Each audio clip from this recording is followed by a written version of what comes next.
الحمد لله وكفى وسلام على عباده الذين اصطفى أما بعد أعوذ بالله من الشيطان الرجيم بسم الله الرحمن الرحيم قال النبي صلى الله عليه وسلم العقل أصل ديني أو كما قال النبي صلی اللہ علیہ وسلم اللهم صل على سيدنا محمد وعلى آل سيدنا محمد وبارک وسلم۔ گزشتہ مجلس میں یہ عرض کیا تھا کہ حضرت علی المرتضی رضی اللہ تعالی عنہ نے ایک مرتبہ نبی اکرم صلی اللہ علیہ وسلم سے سوال کیا کہ آپ کا طریقہ کیا ہے، آپ کی سنت کیا ہے؟ تو اس کے جواب میں نبی اکرم صلی اللہ علیہ وسلم نے پوری تفصیل بیان فرما دی۔ اس میں پہلی بات آپ نے ارشاد فرمائی کہ میرا اصل سرمایہ رأس المال، فرمایا کہ وہ معرفت ہے۔ اس پر گزشتہ ہفتے کچھ عرض کیا تھا۔ دوسری چیز آپ نے ارشاد فرمائی العقل اصل دینی، کہ میرے دین کی اصل، میرے دین کی بنیاد، فرمایا کہ وہ عقل ہے۔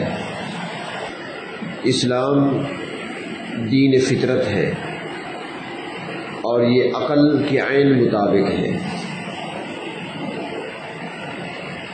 باقی دنیا میں جو مذاہب ہیں، خصوصاً اس وقت دنیا میں سب سے بڑا مذہب نصارہ کا ہے، عیسائیت ہے، ان کے نزدیک دین کا عقل کے ساتھ کوئی جوڑ اور کوئی تعلق نہیں۔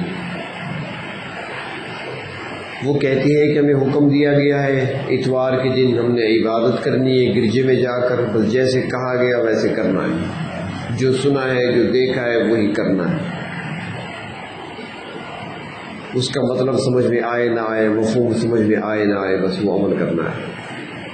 اور اس کے بعد جب گھر پہنچتے ہیں، گھر کی جو زندگی ہے وہ ان کی اپنی مرضی کی ہے، کیونکہ وہ کہتے ہیں کہ دین کے ساتھ عقل کا تعلق نہیں، اور یہاں پر ہم نے جو کام کرنا ہے عقل کے مطابق کرنا ہے۔ اس طریقے سے ان کی سیاست ہے، معیشت ہے، معاشرت ہے، ہر معاملے میں وہ آزاد اپنے آپ کو تصور کرتے ہیں۔ جبکہ اسلام ایک ایسا دین ہے کہ جس کو عقل کے ساتھ مناسبت ہے۔ احکامات میں سے ہر حکم کو، عقائد میں سے ہر عقیدے کو، فرائض میں سے ہر فرض کو، طریقوں میں سے ہر طریقے کو، اور سنتوں میں سے ہر سنت کو آپ عقل کے عین مطابق پڑھیں گے، عقل کے خلاف نہیں ہوگا۔ ہاں کسی کی اپنی عقل میں خرابی ہے تو وہ اور بات ہے، ورنہ عقل کے خلاف نہیں ہے کوئی عمل، کوئی کام، کوئی فریضہ۔ اور عقل ایک ایسی چیز ہے جس کے بارے میں فرمایا جاتا ہے کہ سب سے پہلے اللہ رب العزت نے عقل کو پیدا فرمایا۔ اول ما خلق اللہ العقل، سب سے پہلے اللہ نے عقل کو پیدا فرمایا۔ اور عقل عربی زبان میں عقال سے لیا گیا ہے، لفظ عقال، اور عقال کہتے ہیں اس رسی کو جس سے اونٹ کو باندھا جاتا ہے، اونٹ کو باندھنے والی رسی، یا اونٹ کی نکیل میں ڈالی جانے والی رسی، جس سے اونٹ کو کنٹرول کیا جاتا ہے، قابو کیا جاتا ہے، اسی سے لیا گیا ہے عقل۔ کیونکہ انسان کے پاس نفس بھی ہے، اور نفس میں ہر وقت خواہشات کا طوفان اٹھتا رہتا ہے، موجیں سی اٹھتی ہے، طوفان اٹھتا ہے، نئی نئی خواہش جنم لیتی ہے۔ وہ کہتے ہیں نا کہ ہر خواہش ایسی ہوتی ہے کہ ہر خواہش پہ دم نکلے۔ تو ان خواہشات کو کنٹرول کرنے کے لیے اللہ تبارک و تعالیٰ نے عقل کی نعمت سے انسان کو نوازا ہے، اگر اس کو صحیح معنوں میں استعمال کیا جائے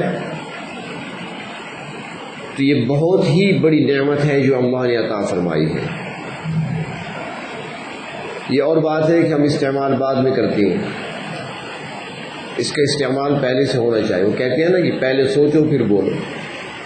ہم پہلے بولتے ہیں بعد میں سوچتے ہیں کیا کہا میں نے. تو فرماتی ہے کہ عقل یہ دو طرح کی ہے. ایک عقل معاش ہے اور ایک عقل معاد. عقل معاش جس کے ذریعے سے انسان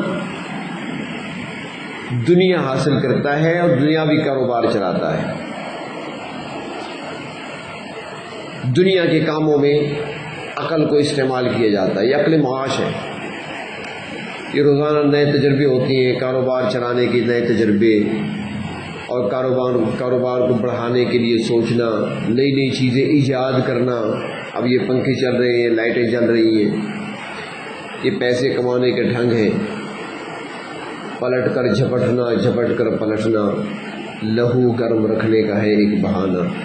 یہ ساری چیزیں جو ہے نا بس ایک ہم نے بہانے بنا رکھا ہے کمانے کے لیے. تو اس میں عقل کو استعمال کرتے ہیں، یہ عقل معاش ہے. اور ایک عقل معاد ہے جس میں انسان اپنے مقصد زندگی کو سمجھنے کی کوشش کرتا ہے اور اس دنیاوی زندگی کے بعد اس نے جس طرف سفر کرنا ہے، آگے جانا ہے، اس کے بارے میں سوچتا ہے. اور آنے والی جو کہ نہ ختم ہونے والی زندگی ہے اس کے لیے انسان تیاری کرتا ہے، اس کے بارے میں سوچتا ہے کہ میں نے کیا کچھ تیار کرنا ہے. جو اس بارے میں سوچتا ہے جس عقل سے، اس عقل کو عقل معاد کہا جاتا ہے. اور یہ انبیاء علیہ السلام عطا فرما کر گئے ہیں یہ تحفہ. انبیاء علیہ السلام نے اسی طرف انسانیت کا رخ پھیرا ہے کہ دنیا کی زندگی عارضی، ساز و سامان بھی عارضی، نعمتیں بھی عارضی، کچھ بھی مستقل نہیں ہے. اور انسان عدم سے وجود میں آیا ہے، پہلے نہیں تھا، اسے پیدا کیا گیا. انسان ہمیشہ سے نہیں ہے، اسے پیدا کیا گیا. تخلیق ہوئی انسان کی، لیکن جب تخلیق ہو چکی، پیدا ہو گیا، اب یہ ابدی ہے، فنا نہیں ہوگا، ہمیشہ ہمیشہ رہے گا.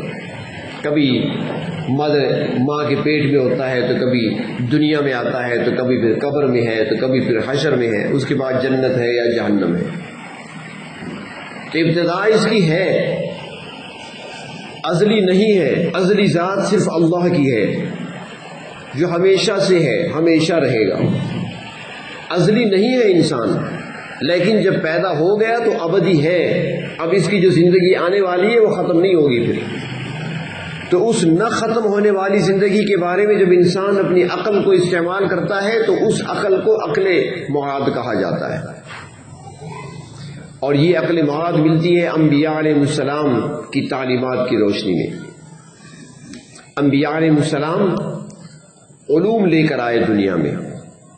آج یہ مختلف علوم پھیلے ہوئے ہیں.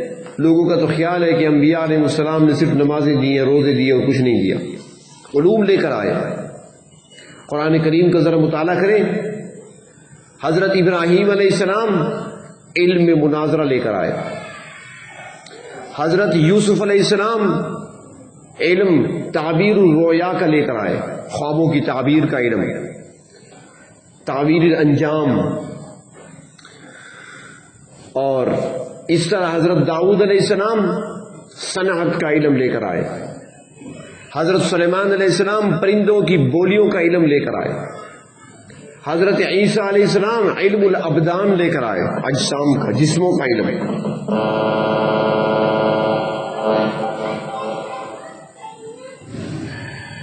بیماریوں کا علم جسے کہا جاتا ہے، علاج، عیسیٰ علیہ السلام لے کر آئے. اور ہمارے آقا امام الانبیاء رحمت کائنات صلی اللہ علیہ وسلم اولین و آخرین کا علم لے کر آئے. جتنا علم پہلے دیا گیا تھا انبیاء علیہ السلام کو، سارے علوم آپ کو عطا فرما دیے. جہاں کے سارے کمالات ایک تجھ میں ہیں، تیرے کمال کسی میں نہیں مگر دو چار.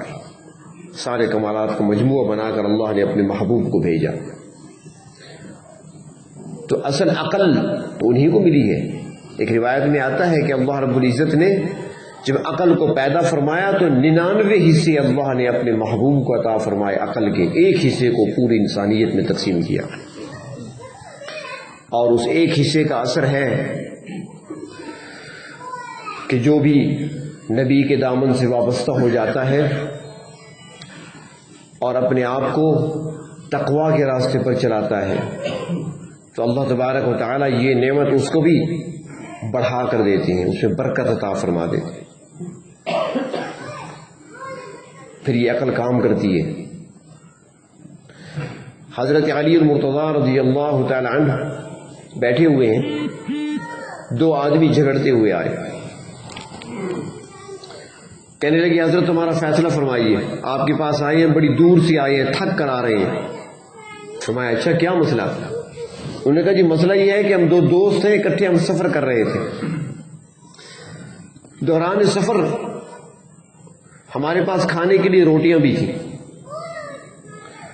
کبھی مسافر ساتھ لے جایا کرتے تھے. آج کل تو ہوٹل ہے جگہ جگہ، ہر چیز تیار ملتی ہے، اور ویسے بھی آج کے جوان ہوٹل کی چیز کو زیادہ پسند کرتا ہے، چاہے گوشت گدے کا کیوں نہ ہو، پسند کیا جاتا ہے.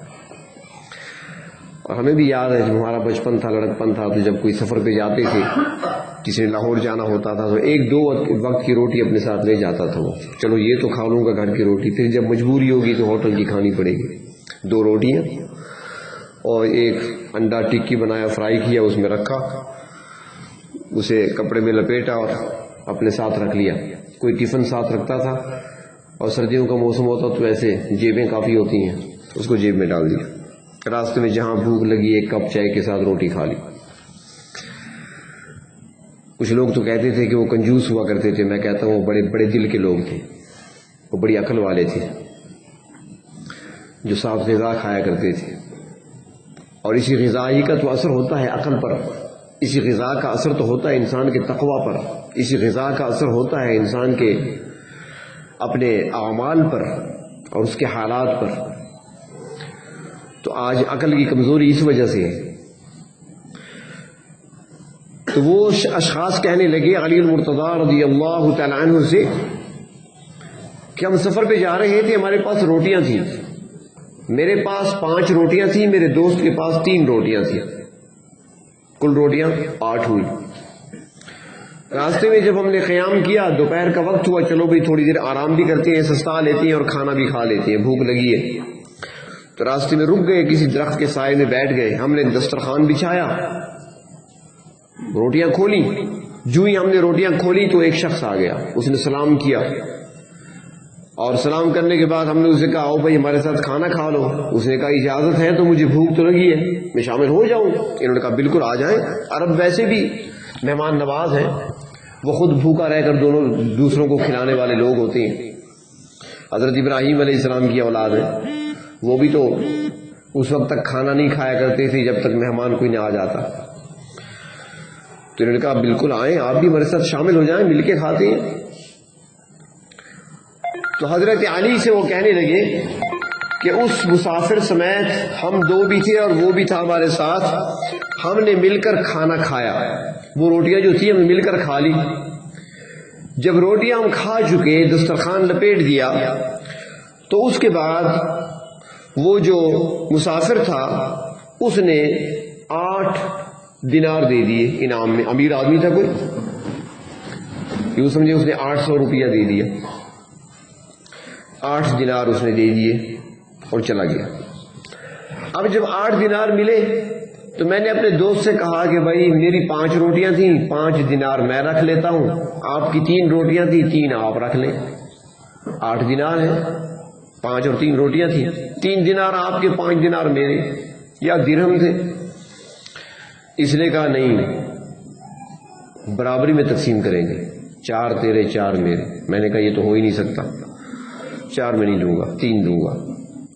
اس نے کہا نہیں برابری، 4 لیں گے، یہی انصاف ہے. میں نے کہا یہ انصاف کے خلاف ہے. تو پھر آخر طے ہوا کہ چلتے ہیں علی المرتضیٰ کے پاس فیصلہ کرانے. اور علی کون ہے؟ خطبہ جمعہ میں سنتے رہتے ہیں نا آپ، وَأَقْضَاهُمْ عَلِي، یہ جملہ یاد ہے آپ کو؟ اس امت کے قاضی کون ہے؟ علی ہے، اس کا یہ مطلب ہے۔ کبھی خطبہ جمعہ کا ترجمہ بھی دیکھ لیا تو وَأَقْضَاهُمْ عَلِي وَأَشَدُّهُمْ فِي أَمْرِ اللَّهِ عمر، اللہ کے احکامات میں سب سے زیادہ سختی کرنے والے عمر ہیں، حیا میں عثمان ہیں، اور سب سے زیادہ نرم دل والے صدیق اکبر ہیں۔ تو ارحم امتی بے امتی، میری امت پر سب سے زیادہ مہربان فرمایا کہ وہ ابو بکر ہے۔ تو حضرت علی قاضی ہے اس امت کے۔ حضرت علی نے اس سے فرمایا کہ بھئی وہ 4 تمہیں دے رہا ہے تو ٹھیک ہے نا، لے لو، 3 دے رہا ہے تو ٹھیک ہے، 3 تمہارے اور 5 اس کے، منظور نہیں ہے تمہیں؟ اس نے کہا امیر المومنین آپ انصاف کریں، آپ عدل کریں، آپ جس سیٹ پہ بیٹھے ہیں یہ عدل چاہتی ہے، عدل کا تقاضا کرتی ہے یہ سیٹ، آپ بھی کہہ رہے ہیں کہ 3 لے لو اور 5 اس کو دے دو، آپ عدل کریں۔ علی اور مرتضیٰ مسکرائے، فرمایا اچھا عدل چاہیے؟ اس نے کہا بالکل عدل چاہیے۔ فرمایا 1 اس کو دے دو، 7 تم رکھ لو، 3 نہ دو اسے، پہلے تو 3 مل رہے تھے نا، اب 1 اس کو دے دو اور 7 تم رکھ لو تمہارے۔ اس نے کہا علی المرتضیٰ سے کہ یہ کیسا عدل ہوا؟ میں کہہ رہا تھا 4 برابر تقسیم کرو، 3 تو مجھے دے رہا تھا، آپ نے کہا اب 1 دے دو، 1 درہم مجھے ملے گا، 7 درہم لے گا۔ فرمایا تم نے انصاف چاہا نا؟ اس نے کہا جی دلیل کیا ہے؟ فرمایا تو سنو، تمہاری کتنی روٹیاں تھیں؟ اس نے کہا 3۔ تمہاری کتنی روٹیاں؟ اس نے کہا 5۔ کہ کل روٹیاں کتنی ہو گئیں؟ 8۔ حساب آتا ہے نا، ساتھ ساتھ چلتے رہیں، عقل کو چلاتے رہیں، عقل ہی کی تو بات ہے ساری۔ 8 روٹیاں ہو گئیں، کھانے والے کتنے بندے؟ 3 بندے۔ تو 1 روٹی کو کتنے بندوں نے کھایا؟ 3 بندوں نے، تو گویا 1 روٹی کے کتنے حصے ہوئے؟ 3۔ 8 روٹیوں کے 3 حصے بنائے، 8 دیا 24۔ 1 بندے نے حصے کتنے کھائے؟ کتنے ٹکڑے کھائے؟ بس 8۔ ابھی تو ضرب دیا ہے 8 روٹی کے ٹکڑے بنے 24۔ 24 ٹکڑوں میں سے ہر 3 بندوں نے 8 ٹکڑے کھائے، 8 سے 24 تو تب بنے گا نا، تو 8 ٹکڑے ہر بندے نے کھائے۔ فرمایا تمہاری کتنی روٹیاں تھیں؟ اس نے کہا 3۔ فرمایا 3 کو ضرب دو 3 کے ساتھ، کتنے ٹکڑے بنے؟ 3 دیا 9، کل ٹکڑے 9 بنے، 8 تم خود کھا گئے ہو، تیرا 1 ٹکڑا مہمان نے کھایا ہے۔ اس کی 5 روٹیاں، 5 دیا 15، 8 اس نے کھائے ہیں، 7 مہمان نے کھائے ہیں، لہٰذا 7 درہم اس کے ہیں، 1 درہم تیرا ہے۔ اسی عقل کہتی ہیں، جو نبی کے دامن سے وابستہ ہو جائے تو اسی کو عقل ملا کرتی ہے، پھر اللہ رب العزت پھر اس کو ذہانت عطا فرماتی ہے، عقل عطا فرماتی ہے، اور اسی عقل کے ذریعے سے انسان فیصلے کرتا ہے۔ یہ علماء کے بارے میں کہا جاتا ہے نا کہ بیچارے عقل سے خالی ہوتی ہیں، بیچاروں کو کچھ نہیں آتا، لیکن ایسے لاجواب کر دیتی ہیں کہ آگے والا پھر اپنا منہ چھپاتا پھرتا ہے۔ ایک انگریز آیا تھا کسی مدرسے میں، اور اس نے آ کے سوال کیا، دیکھا نا سارے بچے بیٹھے ہوئے تھے، سب کے سر گنجے تھے، تو اس نے آ کر سوال کیا، مولوی صاحب یہ مدرسوں والے گنجے کیوں ہوتے ہیں؟ اس میں کون سی ایسی بات ہے؟ جس بچے کو دیکھو سر پہ اسرا۔ اس نے کہا یہ اسکولوں والے سارے داڑھی پہ اسرا کیوں چلاتی ہیں؟ اب وہ بیچارہ کیا جواب دے گا؟ منہ بنا کر چلا گیا وہاں سے۔ ایک نابینا بیٹھا ہوا تھا مدرسے میں، پڑھا رہا تھا بچوں کو قرآن پاک، انگریز آ گیا وہاں پر۔ جس زمانے میں آئے تھے نا ہندوستان میں، یہ بڑا ستاتے تھے، خصوصاً مدارس والوں کو، علماء کو، حفاظ کو بہت تنگ کیا کرتے تھے۔ تو اس نے آ کر کہا کہ مولوی صاحب لوگوں کو اللہ تعالیٰ نے کرسیوں پہ بٹھایا ہے، تم چٹائی پہ بیٹھے ہو، تمہارا حصہ یہی ہے؟ اس نے کہا جی اس میں اللہ کی حکمت ہوگی، اللہ تعالیٰ کی حکمت ہے ہر کام میں، مجھے اللہ نے بٹھایا تو اس میں فائدہ ہے، میرا بھی فائدہ ہے، دوسروں کو فائدہ، قرآن پڑھا رہا ہوں۔ اس نے 1-2 اور باتیں کی، تو اس نے کہا جی اللہ کی حکمت ہے اس میں۔ انگریز کو غصہ آ گیا، ہر بات میں اللہ کی حکمت۔ اس نے کہا یہ بتاؤ کہ تمہیں اللہ نے اندھا پیدا کیا، اس میں کیا حکمت ہے؟ اس نے کہا اس میں حکمت ہے کہ تجھ جیسے کی شکل نہ دیکھوں۔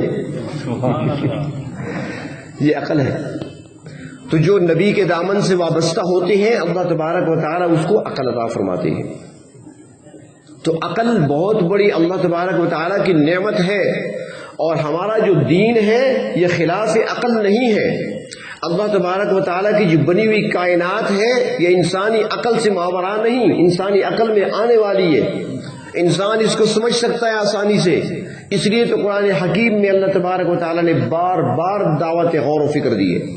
کائنات کو دیکھو، ایک ایک چیز کو دیکھو. کبھی آسمان کو دیکھنے کی بات کی ہے، تو کبھی چاند سورج ستاروں کو دیکھنے کی بات کی ہے، تو کبھی زمین کے پھیلاؤ کی بات کی ہے، تو کبھی بارش برسنے کی بات کی ہے، تو کبھی بارش کے ذریعے سے زمین کے سبزہ اگنے کی بات کی ہے.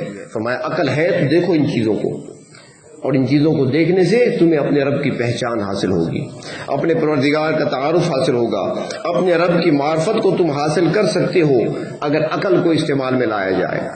تو اللہ کے محبوب نے فرمایا، حضرت علی اور مرتضیٰ نے جب سوال کیا کہ اللہ کے محبوب آپ کا طریقہ کیا ہے، آپ کی سنت کیا ہے، آپ کا طریقہ کیا ہے، تو آپ نے ارشاد فرمایا جواب میں کہ سب سے پہلی چیز میرا رأس المال، میرا اصل سرمایہ، فرمایا وہ معرفت ہے، رب کی پہچان ہے، رب کا تعارف ہے. اور دوسرے نمبر پہ فرمایا کہ میرے دین کی جو بنیاد ہے وہ عقل ہے. عقل کے ذریعے سے ہی انسان اپنے رب کو پہچان سکتا ہے اگر اس کو استعمال میں لایا جائے تو. لیکن آج ہم اس کو معاش کے لیے تو استعمال میں لاتے ہیں، اپنے کاروبار کو چمکانے کے، کاروبار کرنے کے نئے نئے طریقے ڈھونڈ لیتے ہیں، نئے طریقے حاصل کر لیتے ہیں، اور اپنے رب کو پہچاننے کے لیے کبھی کوئی طریقہ اختیار کرنے کا ہم نے سوچا ہی نہیں ہے کہ ہم نے آخرت میں اپنے رب کو کیسے منانا ہے، دنیا میں کیسے راضی کرنا ہے، آخرت میں کس طرح ہم نے نجات حاصل کرنی ہے، اور آخرت کی سرخروئی ہمیں کیسے حاصل ہو سکتی ہے. نبی اکرم صلی اللہ علیہ وسلم کی تعلیمات پر ہم نے کبھی غور ہی نہیں کیا. ایک ایک نقطہ دیکھا جائے سنتوں کے اندر تو ایسے عجیب نکات ملتی ہیں کہ انسان حیران رہ جاتا ہے. عقل کے مطابق ہے، کوئی چیز عقل کے خلاف نہیں ہے. آج تو تجربے ہو رہے ہیں نا، مشاہدات ہو رہے ہیں، انسان اپنی آنکھوں سے سب کچھ دیکھ رہا ہے، سن رہا ہے، تحقیق ہو رہی ہے، ریسرچ ہو رہی ہے. لیکن اللہ کے محبوب نے تو اس وقت فرمایا تھا جب یہ لیبارٹریاں نہیں بنی تھی، جب کوئی تحقیق نہیں ہو رہی تھی، ایک ایک عمل کے بارے میں آپ نے بتایا تھا. اور آج جب اس پر سوچا جاتا ہے، اس کو دیکھا جاتا ہے. مثال ایک چھوٹی سی دیتا ہوں. اللہ کے محبوب نے فرمایا جب کھانا کھانے کے لیے بیٹھو، دایاں گھٹنا کھڑا کر لیا کرو، بایاں گھٹنا بچھا دیا کرو، یہ گھٹنا کھڑا کر دیا کرو. اس طریقے پہ کھانا کھانے کے لیے بیٹھو، دائیں گھٹنے کو کھڑا کر کے. اب اس میں کیا حکمت ہے بتا دیا تو اس وقت. آج تحقیق کرنے والوں نے تحقیق کرنے کے بعد بتایا کہ اس سنت کے اندر کیا حکمتیں رکھی ہیں. انسان جب کھانا کھاتا ہے تو کھانے کے دوران کبھی انسان کو کھانسی بھی آتی ہے، کبھی انسان تیزی سے بھی کھانے لگتا ہے، جلد بازی بھی کر لیتا ہے، جلدی ہوتی ہے، کام ہوتا ہے. ویسے تو چبا چبا کر کھانا چاہیے، خوب چبا چبا کر، جلدی میں انسان کھا لیتا ہے. کبھی بولنا پڑتا ہے، کبھی اس دوران اوپر نیچے ہونا پڑتا ہے ذرا، تو اس دوران خطرہ ہوتا ہے کہ آنتوں کے آخر میں ایک چھوٹی سی آنت ہے جو آگے سے بند ہے، چھوٹی سا ٹکڑا ہے ایسے بند. تو جب انسان اس طرح کی کوئی حرکت کر لے، اچانک کھانسی آ گئی یا کچھ ایسا ہو گیا، جو ذرات آنتوں میں پھیلے ہوتے ہیں کھانے کے دوران سارا نظام اندر حرکت میں ہوتا ہے، یہ ساری مشین چل رہی ہوتی ہے. تو اس دوران اس رگ کے اندر، اس آنت کے اندر کوئی چیز چلے جانے کا خطرہ ہے، اور جب کوئی چیز اندر چلی جاتی ہے تو شدید درد اٹھتا ہے، جسے اپینڈکس کا آپریشن کہتے ہیں، کرایا جاتا ہے، ڈاکٹر کرتے ہیں، فوراً داخل کراؤ، پھٹ جائے گی. اور فرمایا کہ جب سنت طریقے پر، اس طریقے پر بیٹھ کر جو کوئی کھانا کھاتا ہے، دباؤ یہاں پہ آتا ہے، کوئی چیز وہاں جا ہی نہیں سکتی، آپریشن سے بچ گیا. اب یہ حکمتیں اس وقت بتائی ہے جس وقت لیبارٹریاں نہیں قائم ہوئی تھی، کوئی تحقیق نہیں ہوئی تھی. تو اسلام کا ہر حکم، ہمارے پیغمبر کا ہر حکم، آپ کی ساری تعلیمات یہ عین عقل کے مطابق ہیں، بشرطیہ کہ عقل کو استعمال میں لایا جائے. تھوڑا سا انسان سوچ لے اس پر. پانی پینے کا طریقہ بتایا، سونے کا طریقہ بتایا، اٹھنے کا طریقہ بتایا، چلنے کا طریقہ، جس چیز کو آپ دیکھیں ہر چیز کے اندر حکمتیں ہیں، اور آج کی دنیا تحقیق کرنے کے بعد حیران ہے کہ آپ نے اس وقت کیسے بتا دیا۔ ایک غیر مسلم ایمان لایا، وہ بحری جہاز میں سفر کر رہا تھا، جب وہ اس سمندر سے اس کا گزر ہوا جس میں دو پانی آپس میں ملتے نہیں ہیں مگر ساتھ ساتھ چل رہے ہیں، کڑوا اور میٹھا دونوں چل رہے ہیں، درمیان میں کوئی دیوار نہیں ہے، کوئی آڑ نہیں ہے، چل رہی ہیں، لیکن نہ میٹھا کڑوے میں شامل ہوتا ہے نہ کڑوا میٹھے میں آتا ہے، الگ الگ دونوں۔ تو اس نے وہاں پر سوچا، تو اس نے کہا یہ تو میں نے کہیں پڑھا تھا۔ جب ذہن پہ زور دیا اسے یاد آیا کہ تو قرآن میں ہے، مرج البحرین یلتقیان وبینہما برزخ لا یبغیان، یہ تو قرآن میں ہے کہ دو دریا، دو سمندر۔ اور یہ کہنے والے مشرکین مکہ تو کہتے تھے کہ اللہ کے محبوب صلی اللہ علیہ وسلم کے بارے میں کہ قرآن خود بنا کر لاتا ہے، اور جس نبی نے مکے سے باہر کا سفر کبھی نہیں کیا، اس نے سمندر کب دیکھے، کتابوں میں ذکر نہیں تھا، کبھی دیکھا نہیں تھا، تو اب پتہ چلا ہے کہ دو سمندر دنیا میں ایسے بھی ہیں، پتہ اب چل رہا ہے۔ اللہ کے نبی نے 1400 سال پہلے بتا دیا کہ دنیا میں ایسے سمندر ہیں۔ تو عقل کے عین مطابق ہے دین اسلام، لیکن عقل کو استعمال میں لانا چاہیے، اور عقل معاد اللہ سے مانگے، معاش تو حاصل ہے، دنیا کمانے کے ڈھنگ تو ہم جانتے ہیں، نئے طریقے ہمیں آتے ہیں، کس طریقے سے ہم نے مکان کو بنانا ہے، کس طریقے سے مکان کو سنوارنا ہے، کس طریقے سے مکان میں نکھار پیدا کرنا ہے، یہ سارے طریقے ہیں، لیکن آج ہمارے پاس یہ طریقہ نہیں ہے کہ ہم نے نماز کو کیسے سنوارنا ہے، نماز میں کیسے حسن پیدا کرنا ہے، ہماری نماز میں نکھار کس طریقے سے آئے گا، اس میں ہم نے کبھی نہیں سوچا۔ یہاں بھی ہمیں سوچنا چاہیے، عقل کو یہاں بھی استعمال کرنا چاہیے، اور اسی کو حدیث شریف میں احسان کہا گیا ہے۔ جب جبریل امین تشریف لائے تھے نا، آج ہمارا سبق بھی تھا بخاری شریف کا، تو اس میں یہی عرض کر رہا تھا کہ حضرت جبریل امین تشریف لائے، نبی اکرم صلی اللہ علیہ وسلم کے پاس آئے، آ کر سوال کیے، صحابہ کرام بیٹھے ہیں، انسانی شکل میں آئے، آ کر سامنے بیٹھ گئے۔ صحابہ کرام کہتے ہیں کہ لگتا تو مسافر ہے، نہ کپڑوں پہ گرد و غبار ہے، نہ بال بکھرے ہیں، بال اسی طرح صاف ہیں، بالکل سیاہ بال، بالکل کالے سیاہ بال تھے جبریل امین کے۔ عمر کتنی ہے؟ لاکھوں سال، سیاہ بال۔ ہمارے استاد محترم فرمایا کرتے تھے کہ سیاہ بالوں کا ذکر کیوں کیا؟ فرمایا اس لیے بتا دیا گیا کہ علم حاصل کرنے کی عمر سیاہ بالوں والی ہے، جوانی میں علم حاصل کرو، بڑھاپے میں مشکل سے حاصل ہوگا۔ تو وہ جبریل امین آ کر بیٹھ گئے، آ کر سوال کرنے لگے، مل ایمان، ایمان کیا ہے؟ اللہ کے نبی سے پوچھا ایمان کیا ہے؟ آپ نے ایمان کے بارے میں بتایا۔ پھر اس نے پوچھا اسلام کے بارے میں بتائیے، اسلام کیا ہے؟ آپ نے اسلام کے بارے میں بتایا۔ پھر اس نے پوچھا کہ احسان کیا ہے؟ آپ نے احسان کے بارے میں بتایا، اور احسان کے بارے میں کیا فرمایا کہ ان تعبد اللہ کأنک تراہ، اللہ کی ایسی عبادت کرو گویا تم اسے دیکھ رہے ہو، گویا تم اسے دیکھ رہے ہو، اور اگر ایسا نہیں کر سکتے تو کم از کم پھر اتنا تصور کر لو کہ وہ مجھے دیکھ رہا ہے۔ اور استاد محترم مثال دیا کرتے تھے کہ ایک نابینا جو آنکھوں سے نابینا ہو، اگر وہ بادشاہ کے دربار میں کھڑا ہو، وہ اپنے حرکات و سکنات سے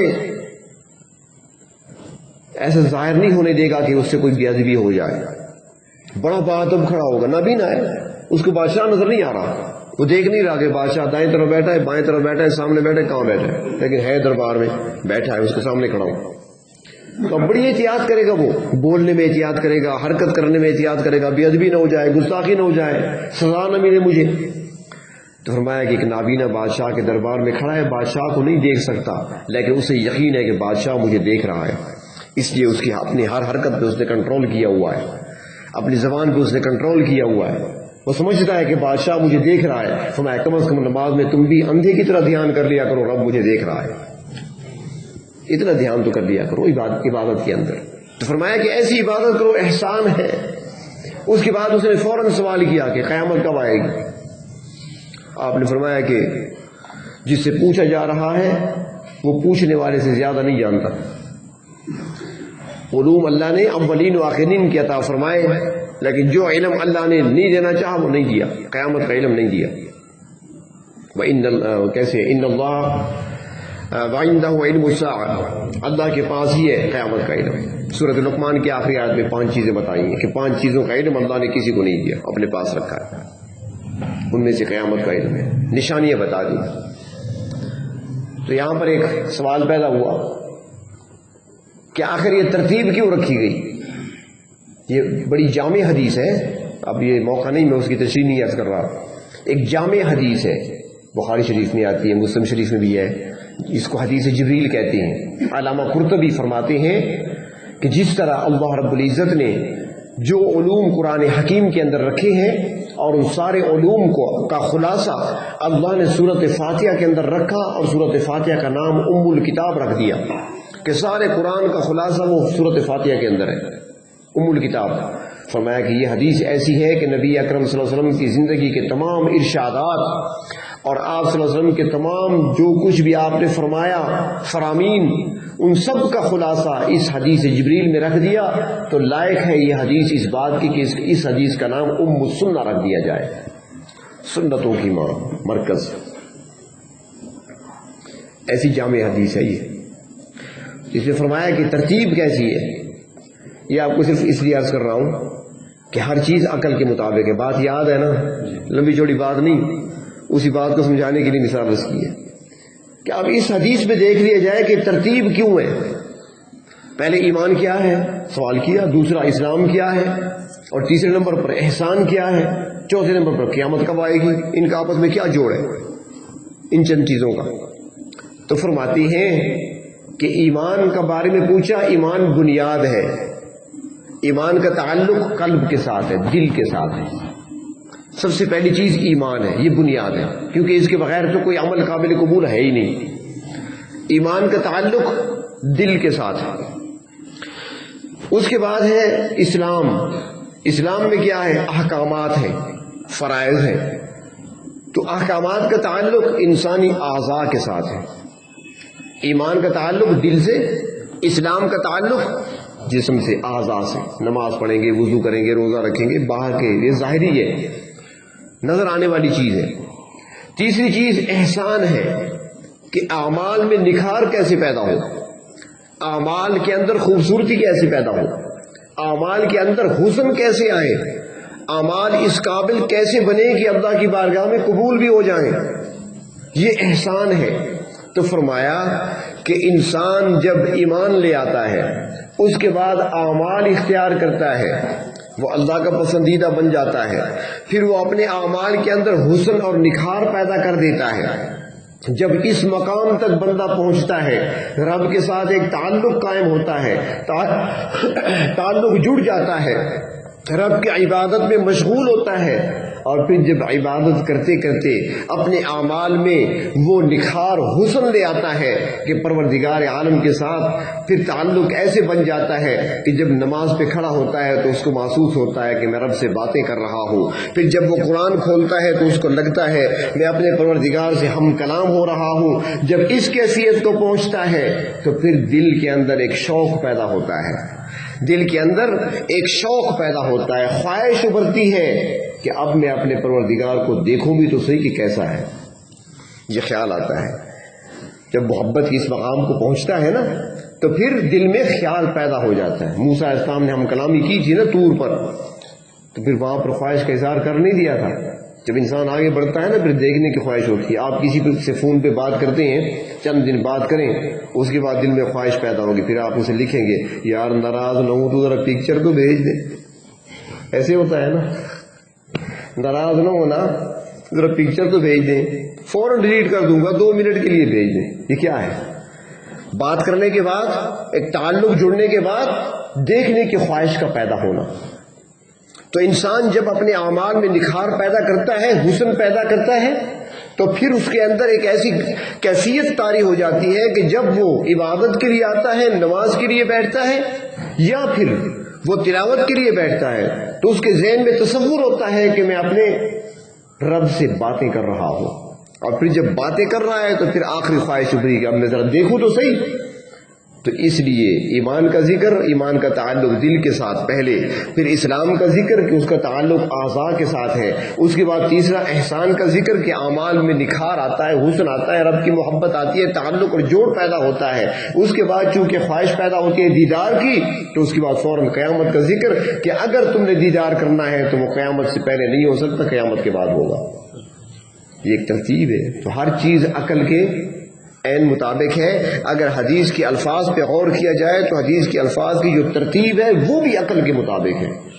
ہمارے دین کا کوئی کام، کوئی بات، کوئی حکم عقل کے خلاف نہیں ہے، بشرط یہ کہ انسان کی اپنی عقل ٹھیک ہو، عقل کے اندر خرابی نہ ہو۔ جیسے قرآن پاک شروع ہوتا ہے نا، ذالک الکتاب لا ریب فیہ، فرمایا کہ کتاب ایسی کتاب ہے اس میں کوئی شک نہیں ہے۔ اب کتاب میں کوئی شک نہیں ہے، لیکن جو شک کرے گا اس کے اپنے دماغ میں فطور ہوگا۔ کتاب شک سے پاک ہے۔ تو اسلام شکوک و شبہات سے پاک دین ہے، اور جو کوئی اعتراض کرے گا اس کی اپنی عقل میں خرابی ہوگی۔ اسلام میں کوئی ایسے ٹیڑھا پن اس کو نظر نہیں آئے گا۔ تو اللہ تبارک و تعالی ہمیں بھی عقل سلیم عطا فرمائے، عقل معاد عطا فرمائے، تاکہ ہم آخرت کی زندگی کو بنانے کی فکر کر سکیں۔